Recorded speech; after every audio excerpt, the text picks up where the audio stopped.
Good morning. I can't do it. I was going to do Officer Crabtree. I can't. We. No, I can't do it. Do you want to try and do it? What have I got to say? Well, what's reviewing said wrong? Reviewing. We'll be reviewing. It's really hard. Reviewing. Oh, Mugma Ilbum. It's passing it down outside. Yeah, every week I'm meant to get some baguettes and some French flags and put the LOLO music on the video, but I couldn't get a beret. Where did you get a beret? No one has a beret. We're not in France, you know. France. I bet it's quite difficult to buy a beret in France as well. Probably. No one wears berets. Why would you wear a beret unless you're in the army? You can imagine someone from France coming over to England trying to buy a meerschaum pipe and a deerstalker hat and being terribly disappointed. We've got a funny attitude about France in this country, haven't we? Which is we know it's ridiculous and we play it up because it's silly. And France is an interesting place because it's, I think, much more varied than England. I don't mean in accent. I mean, certainly England has a massive variation in accents, or it seems like that to us. But it's interesting, you know. Paris is grim, to be honest. Same. It's much like London. It's supposed to be this wonderful city, and it really reminds me of London. And I hate London as well. It's really miserable, and yet you don't have to go far from Paris, and it's a really nice place. You know, and obviously south of France is just fantastic, lovely place. San Rafael. Okay. Yeah, it does. It does. It's one of those things that I don't quite get. There seems to be a lot of hostility towards France. Yeah, a lot of middle class people go there to live. Go there and buy houses over there and stuff like that, and that's their holiday home. I mean, yeah. Well, it's all the people voting Brexit in Spain. Makes no sense. Yeah. Anyway, let's talk some music. Yeah, I was actually worried. We really struggle with the third album, you know, unless I spent a lot of time thinking about it, and I made a point of the albums we chose are all really different. That's really important. And I tell you what, though, this is 1977. All right, 77. Doesn't say. Hang on. It's around there anyway. Yeah, and you know, the pop trendies. The pop trendies now, you know, if they knew that this music existed at all, would annoy them. But the fact that this music existed in 1977 and was so successful, at least in France, would really annoy them. And that's appealing. That makes me like it. So we did the amazing stuff. And we did the amazing stuff in one album. And I know some people will be thinking, well, you should have done Cantares, or whatever it's called. And Audio Voodoo was really disappointing, though. I was quite surprised.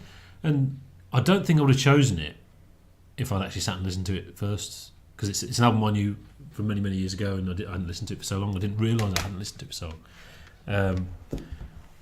So where next? Because they've done the Magma. And the question is, what do they do next? And this is...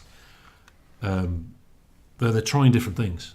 They've had a year out here, haven't they? Yeah, and it's a new, pretty much a new band again.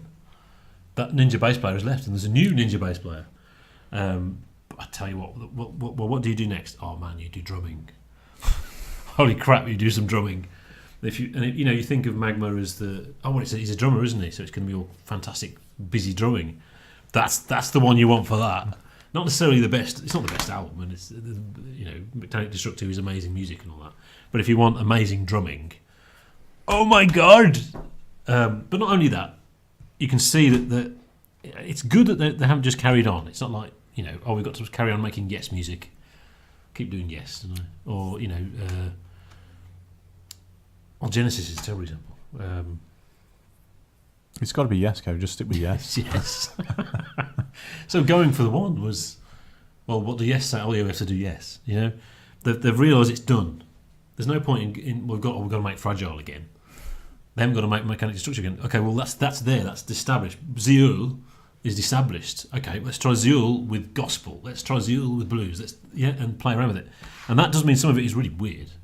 It's quite maybe jarring. Maybe that's too much of a harsh word. Because I like it, but it does make it weird. And it's interesting how you get further away from the Zeul. It's very French. It makes it very French. All of a sudden, very foreign. They're singing foreign. It's not even singing in French. So what a mistake to make.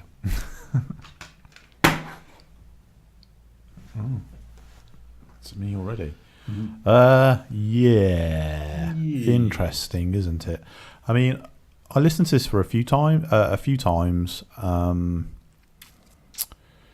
through normal speakers, and I was a bit disappointed again. I was expecting a sort of triumphalist return after Voodoo, however you say it. And I was thinking, well, this isn't mechanic destructive, and that's not good. But since then, I've put it on the earphones and I've given it my attention, and I start to get it. And it's, I mean, the received wisdom is that this is the most accessible album. That's interesting, isn't it? It is weird. Because it's really strange. Yeah. Some of it's really odd. There's pop on there and funk and stuff like that, and gospel, and you're like, what?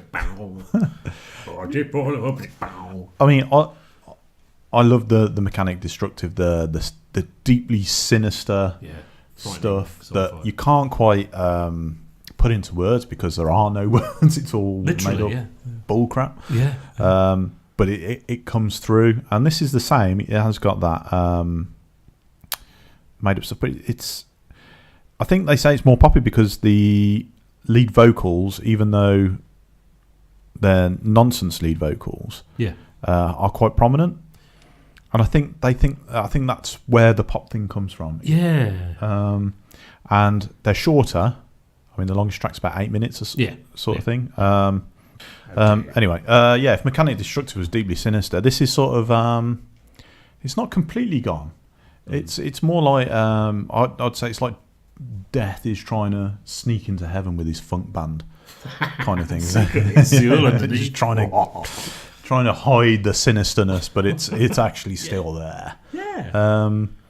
So maybe this is the sellout album.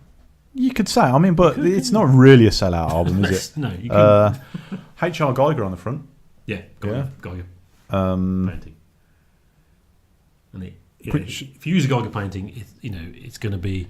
Well, we love bands who use Geiger as album covers. We love that kind of album, don't we, Sam? Yeah, we do.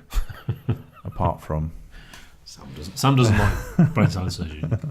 It does also mean if you're doing a 70s prog album, you've got one of the two best album covers of 70s prog, and that's not because they're good; it's because they're not terrible. Yeah. Because most prog covers are terrible, actually. Yeah.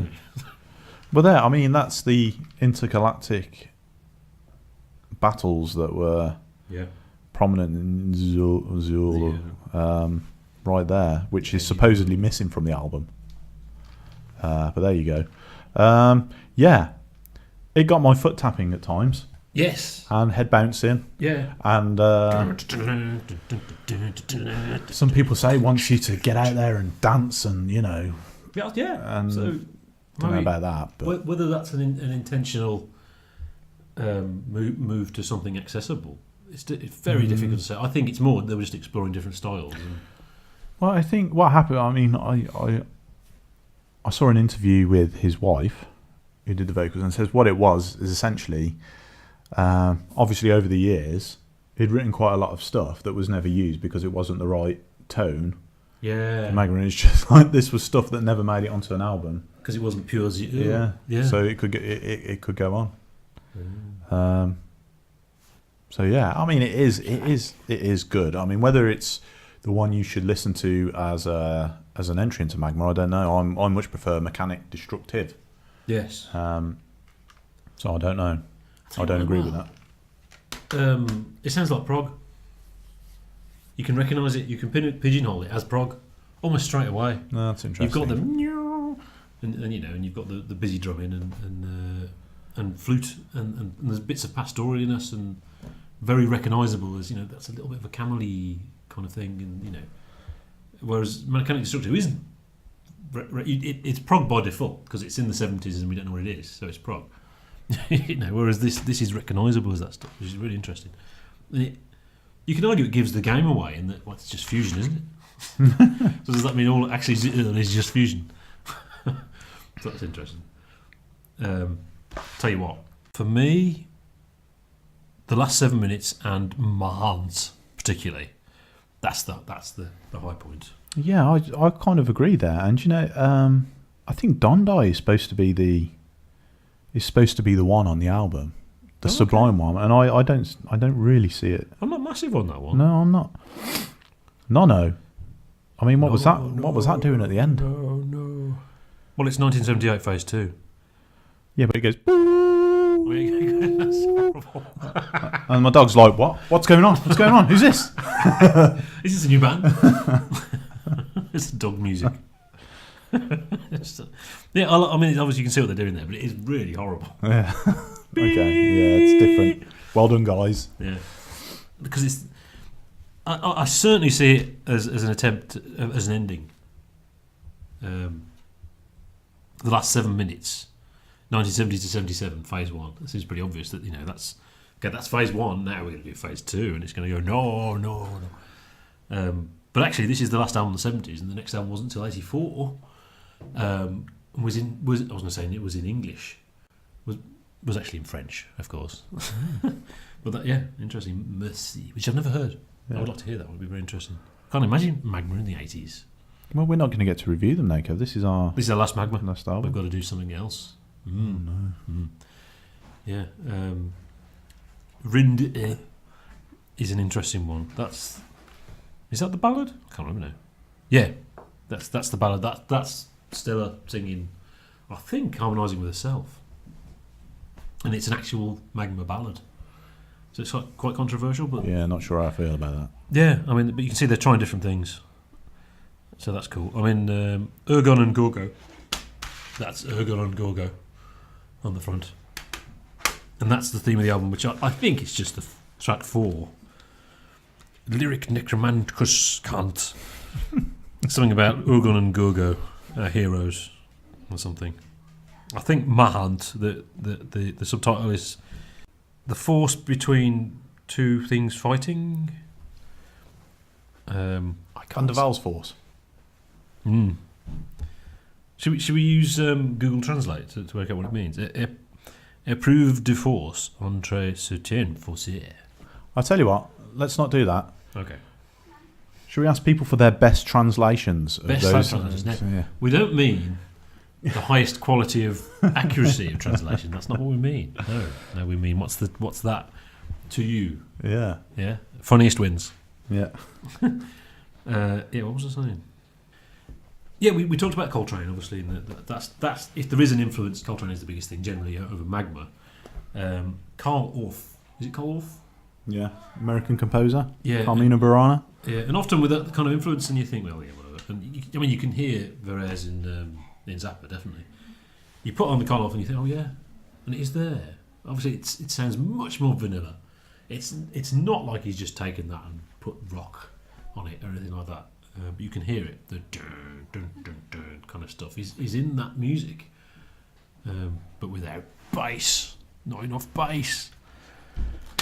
René. French prog Odyssey comes to an end. Yeah. I think it's 5 eggs. There's so much cool stuff on there. It's an uneven. Well, as you said, it turns out it is a kind of a bits and pieces album, but there's some amazing stuff on there. There's some weird stuff on there, and there's some amazing stuff on there. Yeah, that's what we want, isn't it? There's a good proportion of good songs on there. Yeah. What did we give Mechanic Destructive? That was 5 eggs, wasn't it? I gave it 6. Did you? But yeah, I think this is 5. I mean, this is 5 eggs. Yeah. Audio Video was only 4 because it felt very also ran and a prog album.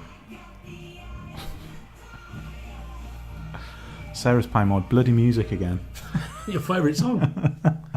That was Magma. That's what they said. Oh man, I want to give it between Audio Video and Mechanic. So 4.5. 4.5, but you can give 4.5 if you want. Go. Strictly not within the rules. We've never done that, but you no. Stop. It doesn't actually mean anything. So the alternative is to either bump Mechanic Destructive up to 6, which is against the rules. Well. The universe would have to implode for that. You can do that because 6 actually. That's the thing about 6 is you can't really do a 6 isn't to an album for a week, but having a couple more weeks and feeling the magma Do you think it could be 6? It could be a 6, but I'm not going to give it a 6 right now. Okay. The alternative is to put Udu Vudu down to 3 eggs, and that seems a bit insulting, to be honest. Yeah. I can't even give any Magma album 3 eggs. That's just ridiculous. I'm going to have to give it 4.5 and break all the rules. And break the rules. Everything's out of 12 now. Never mind. Doesn't matter. Doesn't mean anything. Let's change the marking system. Yeah. That's it. We've done it. We have. And episode 200 continues next week with something different. I feel this episode 200 thing's getting slightly ridiculous now. It's meant to be. It's prog, isn't it? Yeah. It's a prog joke. We've made 500 videos and we're on episode 27. Doesn't mean anything. It's just meaningless. Yeah, so having done Magma, we will be back next week. The obvious follow-up to Magma. Yeah, we'll be doing Oasis. See you next week.